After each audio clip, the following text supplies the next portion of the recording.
Hello everyone, हम आप सभी का वेलकम करते हैं हमारे शो आओ भाग्य चमकाए में। तो दर्शकों, अक्सर हर इंसान की जिंदगी में एक ऐसा पड़ाव आता है जब वो शादी करना चाहता है, शादी करके सेटल होना चाहता है। हर किसी की ख्वाहिश होती है एक परफेक्ट मैच के साथ शादी की जाए और अपनी फैमिली को बढ़ाया जाए। कुछ लोगों के सपने बिना एफर्ट्स के पूरे हो जाते हैं, उन्हें अपने परफेक्ट लाइफ पार्टनर मिल ही जाते हैं। लेकिन कुछ लोगों की जिंदगी में शादी एक इतनी बड़ी प्रॉब्लम बन जाती है कि वो सॉल्व होते नहीं हो पाती। उसका कारण कुछ भी हो सकता है। हमें परफेक्ट मैच ना मिलना, कई बार कुंडलियां मैच नहीं होती, कई बार ग्रहों की दशा ऐसी होती है, कई बार मंगल देव प्रॉब्लमैटिक हो जाते हैं, शनि देव प्रॉब्लमैटिक हो जाते हैं। तो ऐसी बहुत सी प्रॉब्लम हैं जिनकी वजह से शादी नहीं हो पाती। कई बार तो कई जातक हमारे पास ऐसी भी प्रॉब्लम्स लेकर आते हैं कि सब कुछ सही है, घर सही है, बच्चे राजी हैं, लेकिन फिर भी छोटी छोटी अड़चनों की वजह से शादी नहीं हो पा रही। तो ऐसा क्यों होता है कि शादी नहीं हो पा रही होती? उम्र जो है वो अपने हिसाब से बढ़ती जाती है। तो आज इस टॉपिक पर हम इस शो में चर्चा करेंगे। हमारे साथ फिर से मौजूद हैं, देखिए अगर आप मेरे साथ होते तो आप उनका नाम लेते, तो आपकी जगह मैं ही ले देती हूँ। हमारे साथ आज फिर से मौजूद है हमारे सबके बहुत फेवरेट श्री उमेश कुमार जोशी जी। तो आइए प्रोग्राम में सबसे पहले उनका स्वागत करते हैं और फिर प्रोग्राम को आगे बढ़ाएंगे। जी उमेश जी, प्रोग्राम में आपका बहुत बहुत स्वागत है। जय माता की। जय माता की स्माइली जी। जी जय माता की। जी उमेश जी, आपसे सबसे पहले तो थैंक यू बोलना चाहूंगी हमारे दर्शकों की तरफ से। किस तरह का महसूस करते हैं जब लोग आपको थैंक यू के इतने सारे फोन्स और मैसेजेस करते हैं कि आपकी वजह से उनकी जिंदगी की इतनी सारी प्रॉब्लम सॉल्व होती हैं? कैसा महसूस करते हैं? बस महसूस ऐसे है कि सुबह से शाम तक की थकावट वो सारी उतर जाती है। हाँ जी। ये मन में होता है कि परमात्मा ने चलो करवा दिया है जी। तो सब इनकम तो सभी ने ही करनी है जी। लेकिन इनकम के साथ साथ जब लोगों के साथ में भले होते हैं, साथ में ब्लेसिंग आती है, वो ब्लेसिंग वाली इनकम जब हमारे पास आती है तो वो कितने गुना ज्यादा अपने आप ही बढ़ जाती है। खुशियां मिलती हैं। हाँ। जी। तो चलिए उमेश जी, सबसे पहले तो ये सवाल, बहुत से जातक जैसे हम आजकल लेटेस्ट प्रॉब्लम्स भी सुन रहे हैं, यूट्यूब पर हमें डीएम्स भी बहुत सारे आ रहे हैं कि शादी ना हो पाना। कई बार ऐसे होता है कोई पर्सन बहुत एजुकेटेड हैं, उन्हें परफेक्ट मैच भी मिल रहा है, लेकिन कई बार कुंडली नहीं मिलती, या बहुत सारे रीजंस होते हैं। क्या क्या कारण हो सकते हैं? जी, ये अक्सर ये प्रेशर ऑफिस में आते हैं जी। यूट्यूब पे हमारा चैनल है, फेसबुक है, सोशल मीडिया पे ये लगभग ज्यादा इंक्वायरी यही आती है कि शादी का ना हो पाना। रीजन अलग अलग है, लेकिन इस एपिसोड के द्वारा ये कैलकुलेशन करके हम बताते हैं कि अगर जो भी रीजन ABCD कुंडली में है किसी भी तरह का, तो कोशिश कर रहे हैं कि इन उपायों के द्वारा उनके वो दोष कटे। किसी का शादी ना हो पाना, कोई घर में मंगल कार्य ना हो पाना, इसके रीजन अलग अलग हो सकते हैं। लेकिन इस वीडियो में एक सभी तरह के जोन को एक्टिवेट करने की कोशिश की है। चाहे किसी की कुंडली में मंगल देव बद है, चाहे किसी की कुंडली में मंगल देव के साथ राहु बैठे हैं, किसी की कुंडली में मंगल देव के साथ शनि देव बैठे हैं, मींस किसी भी वजह से अगर बर्थ चार्ट में मंगल देव बद है तो हमारे इन उपायों के द्वारा उनका मंगल बद काटा जा सकता। हमारे घर में किसी तरह की भी कोई रोग लगी है, वो चाहे शादी, चाहे बिजनेस, चाहे इनकम, जिसमें हमने कोई खुशी बनानी है, सेलिब्रेशन करनी है, तो सबसे पहले बर्थ चार्ट में मंगल देव की पोजीशन का गुड होना जरूरी है। जी। पर्सन की अगर किसी की कुंडली के पर्सन की कुंडली में अगर मंगल देव किसी वजह से बद पड़े हैं, मंगल देव नीच राशि में है, मंगल देव शत्रु राशि में भी, मीन्स रीजन कोई भी हो सकता है, अगर मंगल देव बद है तो उस घर में जल्दी मंगल कार्य नहीं होंगे। अब आपका क्वेश्चन है शादी के रिलेटेड, तो इसमें भी सबसे पहले हम पोजीशन मंगल देव की ही गिनेंगे कि जिनकी समय अनुसार, नियम अनुसार शादी नहीं हो पा रही। रीजन अलग अलग होते हैं कि क्लाइंट की कॉल आती है कि रिश्ते आ ही नहीं रहे। जी। सबसे बड़ा रीजन इसमें मंगल का बद होना। रिश्ते आ बहुत रहे हैं लेकिन शादी नहीं हो पा रही, ये भी दूसरा रीजन की मंगल देव बद है। मंगल देव हमारी लाइफ में कारक ऑफ मांगलिक कार्य, कि घर में जब भी कोई खुशी का कार्य होता है, क्या होता है, सबसे पहले लाल धागा बांधते हैं, बिल्कुल लाल रंग का तिलक लगाते हैं। में शुभ कार्य की उत्पत्ति मंगल देव से।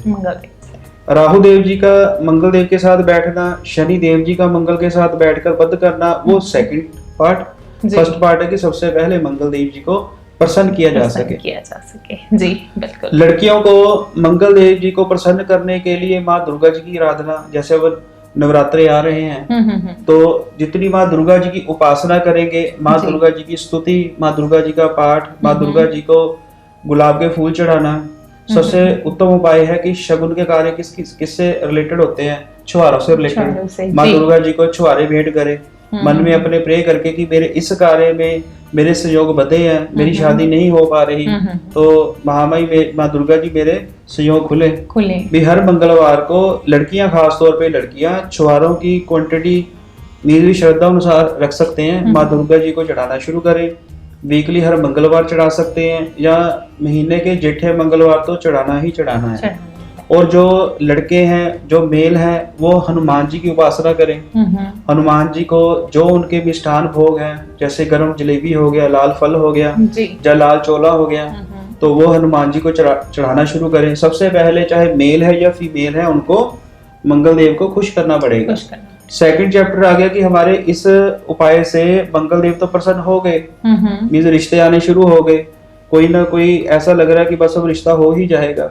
लेकिन फिर भी अगर रुकावट पड़ रही है तो वो शनिदेव और राहु देव जी का सटीक उपाय ये करे कि उन्होंने चाहे मेल है या फीमेल है, अगर उनकी शादी में किसी भी तरह की कोई रुकावट पड़ रही है, रिश्ता सिरे नहीं चल रहा, तो उनको बुधवार या शनिवार को नीले रंग का कोई भी वस्त्र, चाहे वो टी शर्ट है, शर्ट है, लेडी सूट है, भी नीले रंग का कोई भी वस्त्र, नया वस्त्र, अपनी इच्छा अनुसार जो आपको पॉकेट अलाउ करती है, वो किसी जरूरतमंद को वो सैटरडे या बुधवार को आपने डोनेट कर देना है। और साथ में उसके कोई जो आपकी श्रद्धा अनुसार माया है, 10, 20, 50 साथ में वो दे सकते हैं जी। मन में आपने प्रे करनी है कि हमारे इस कार्य पे जो रोक लगी है वो रोक हट जाए। तीसरा उपाय ये करना है, मेल और फीमेल दोनों ने, कि एक लाल कपड़ा लेना है। लाल कपड़े में प्रॉपर क्वांटिटी 400 ग्राम जौ, 400 ग्राम जौ लाल कपड़े में रख के टाइट गांठ लगा देनी है। जब गांठ लगानी है, गांठ लगाने से पहले सबसे पहले जो आपको शादी के रिगार्डिंग जो भी परेशानी आ रही है, पहले उसकी आप विनती करें। विनती करने के बाद टाइट गांठ उस कपड़े को लगा देनी है और मंदिर में जाके हनुमान जी को चढ़ाना है। जौ का जो रेमेडीज है वो मेल फीमेल ने हनुमान जी के आगे चढ़ाने हैं, क्योंकि राहु देव जी की जो शांति है, राहु देव जी का जो गुड साइन, जब अगर गुड रिजल्ट लेना है तो हनुमान जी के द्वारा जल्दी रिजल्ट हमको मिलता है जी। तो अगर लड़कियां मंदिर में हनुमान जी के जाती हैं तो हनुमान जी को ब्रदर या हनुमान जी को अपना गुरु मानकर ही वो अपना सामान चढ़ाएं जी। और लड़के भी ये सामान चढ़ा सकते हैं। इसका भी 2 दिनों में हम उपाय कर सकते हैं। मंगलवार को भी चढ़ा सकते हैं और शनिवार को भी चढ़ा सकते हैं। चढ़ाना इवनिंग को है, संध्या काल को चढ़ाना है। तो महीने में 1 बार या 2 बार ये रेमेडी कंटिन्यू करें, लगभग उनका जो मंगल बध है कुंडली का काफी हद तक ठीक हो जाएगा। ये रेमेडीज जो उमेश जी बता रहे हैं, जो प्रेडिक्शंस उमेश जी करते हैं प्रोग्राम में, वो बहुत जनरल रेमेडीज हैं, यानी आप लोग कर सकते हैं अगर आपके साथ भी ऐसा हो रहा है, यानी कि आपकी शादी नहीं हो पा रही। लेकिन हर किसी के जो बर्थ चार्ट्स होते हैं उसके हिसाब से, क्योंकि हर इंसान एक अलग समय, अलग जगह और अलग तारीख को पैदा हुआ है, तो उसके हिसाब से उनकी ग्रह दशा को देखकर भी ज़्यादा बेटर तरीके से हल किया जा सकता है। तो यदि आप अपनी प्रेडिक्शंस को पर्सनली लेना चाहते हैं तो आप ज़रूर हमारे नीचे दिए गए नंबर्स पर कॉल कर सकते हैं जी। उमेश जी, ये तो बात रही कि जनरल आपने बताया कि ये सारे हल हैं जिनकी वजह से शादी का हल हो सकता है।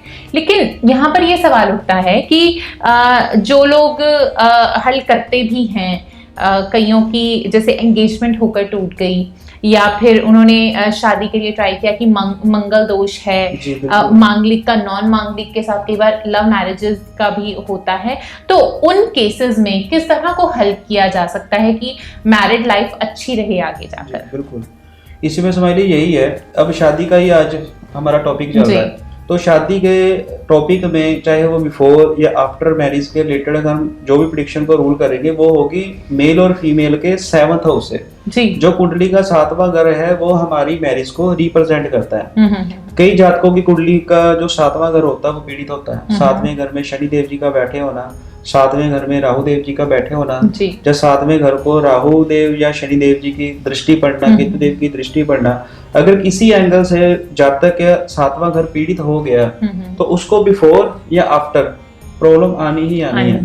तो प्रॉब्लम अलग अलग हो सकती है, लेकिन हम इस जो जैसे हम चर्चा करते हैं आपके सामने, कोशिश ये करते हैं कि ऐसा आपको उपाय दिया जाए कि कुंडली में चाहे वो पोजीशन जिस हिसाब से मर्जी है, लेकिन हमारे उपाय ऐसे हो कि आपके लिए ब्रह्म शस्त्र का रोल अदा करें कि वो उपाय आपको फायदा दे। फिर भी अगर आप कुछ समय निकाल के हमको अगर डिटेल आप सेंड करते हैं, उस पे 1-2 दिन का हम वर्क अगर करेंगे और आपको एक अच्छी रेमेडीज कुंडली देख के ही कई चीजें पता चलती हैं, तो इसलिए उस चीज का समाधान बर्थ चार्ट पे प्रॉपर देखा जा सकता है। बस आप ये लगा लो कि अगर जिस पर्सन को अपनी लाइफ में जिस चीज की परेशानी झेलने को मिल रही है, अगर हमारे उपायों के द्वारा आपको लग रहा है कि ये परेशानी का एपिसोड हमने सर का देखा और हमने ये उपाय किए, लगभग हो सकता है कि आपको उपाय करने के बाद फायदा मिल जाए। अगर फिर भी किसी वजह से कोई काम बनते बनते रुक जाता है, तो उसके लिए आप हमको प्रॉपर अपनी डिटेल जानकारी हमको दे सकते हैं। जी बिल्कुल। तो हमने कोई बड़े बड़े खर्चे नहीं बताने की हमसे ये पूजा करवाएं, पाठ करवाएं, ऐसा कुछ नहीं है। तो सिंपल एक, अगर आपको आज के दौर में एक विदाउट पैसा लगाए अगर आपको प्रेडिक्शन सुनने को मिल रही है, घर बैठे रेमेडीज मिल रही है, तो बढ़िया बात है। बढ़िया बात है, बिल्कुल। उमेश जी को मैं हमेशा एक बात कहती हूँ कि आप बहुत यूनिक पर्सन हैं, यानी सबसे अलग। देखिए, दुनिया में भला करने वाले बहुत से लोग आपको मिल जाएंगे, लेकिन एक सही रास्ता और बहुत ऑनेस्ट रास्ता दिखाने वाले लोग बहुत कम मिलते हैं। जब भी आप यहाँ पर आएंगे, उमेश जी के साथ कांटेक्ट करेंगे, तो ये तो पक्की बात है कि जितने भी इनके उपाय होते हैं या जितने भी चीज़ें ये करने को कहते हैं, वो बहुत पॉकेट फ्रेंडली होते हैं। कोई बहुत बड़े खर्चे इसमें इन्वॉल्व नहीं होते। कोई जैसे कह लीजिए, जो चीज़ें जिनकी ज़रूरत नहीं है वैसा कुछ नहीं होता। तो बहुत ही ऑनेस्ट तरीके से ईश्वर खुद नहीं आते आपकी मुश्किलात को हल करने के लिए, किसी ना किसी को भेजते हैं। तो वैसे ही जब भी इनसे मिलके कोई जाता है तो ऐसे लगता है कोई ईश्वर के भेजे ही, बहुत ही ये प्यारे से मैसेंजर हैं जो दुनिया का भला करने के लिए, हम सब का भला करने के लिए आपसे रूबरू होते हैं, आपसे मुलाकात करते हैं, बात करते हैं। तो यदि आप भी किसी भी शादी से रिलेटेड प्रॉब्लम से जूझ रहे हैं, चाहे वो लव मैरिज की कंडीशंस हो, चाहे वो अरेंज मैरिज की हो, किसी कारणवश आपके बच्चे का रिश्ता नहीं हो पा रहा या रिश्ता होकर टूट गया है, या कुंडलियां मैच नहीं हो रही हैं, ग्रह दशा खराब है, उन सभी के हल के लिए उपाय सिर्फ एक ही है, नीचे दिए गए नंबर पर कॉल करना। तो फिर से क्योंकि इस छोटे से समय के अंतराल के एपिसोड में हम आपके साथ बहुत डीप जानकारी शेयर नहीं कर पाते हैं, उसकी वजह से हम माफ़ी भी चाहते हैं, लेकिन यही दस्तूर है कि प्रोग्राम ही हमारे पास इतना है कि हम इतने लिमिटेड समय में आप तक पहुंच पाते हैं। तो फिलहाल नीचे दिए गए नंबर पर कॉल कीजिए, हमारे चैनल को सब्सक्राइब कीजिए नई वीडियोज़ देखने के लिए, और आप क्या क्या देखना चाहते हैं हमारी वीडियोस में, उसके लिए भी आप हमें जानकारी दे सकते हैं, हमारे साथ संपर्क कर सकते हैं। आपके डीएम्स का हमें इंतजार रहेगा। फिलहाल जाते जाते उमेश जी, कुछ खुश रहने का, अपने को पॉजिटिव करने का, खुद को पॉजिटिव करने का कोई क्विक टिप आप हमारे दर्शकों के साथ शेयर करना चाहें? क्विक टिप ये है कि डार्क कलर कम पहने जी। जितना आप अपर लाइट शेड ज्यादा पहनेंगे आपके लिए उतना बढ़िया है। और जब आपको लग रहा है कि आपको सक्सेस जोन मिल रहा है, ग्राफ आपको अपग्रेड कर रहा है, तो लगभग ये लगा लो कि आपकी कुंडली के शनिदेव और राहुदेव भी ठीक हो गए, फिर हमारे जैसे आप भी प्रॉपर काला रंग पहन सकते हैं। क्योंकि जो ये मेरी बात सुनेंगे वो बोलेंगे हमको लाइट शेड बोल रहे हैं और आप खुद डार्क कलर करके बैठे हैं जी। तो हमने भाई अपने उपाय करके शनिदेव जी राहुदेव जी को प्रसन्न किया हुआ है, तो उन्होंने हमको इजाजत दी है कि आप जितना मर्जी पहनो जी। तो कई लोगों को ये चीज काला और नीला रंग उन पर्सन्स को ज्यादा डिस्टर्ब करता है जिनकी लाइफ में स्ट्रगल ओवर होता है। मींस ये आप सीधा लगा लो कि अगर हमारी लाइफ में स्ट्रगल ओवर है तो हमारे बर्थ चार्ट में शनिदेव जी और राहुदेव जी की जो पोजीशन है वो वीक है। इसमें टेवा देखने की भी जरूरत नहीं है। तो जब आपका स्ट्रगल कम हो गया, आपके शनिदेव जी और राहुदेव ठीक हो गए, फिर चाहे आप दिन में 24 घंटे काला रंग पहने। जी बिल्कुल। तो चलिए अब आपसे इजाजत लेते हैं, कुछ और नए टिप्स के साथ, कुछ और नई प्रॉब्लम जो आपसे संबंधित हो लेकर हाजिर होंगे। तब तक के लिए लेते हैं आपसे इजाजत। जय माता की। जय माता की।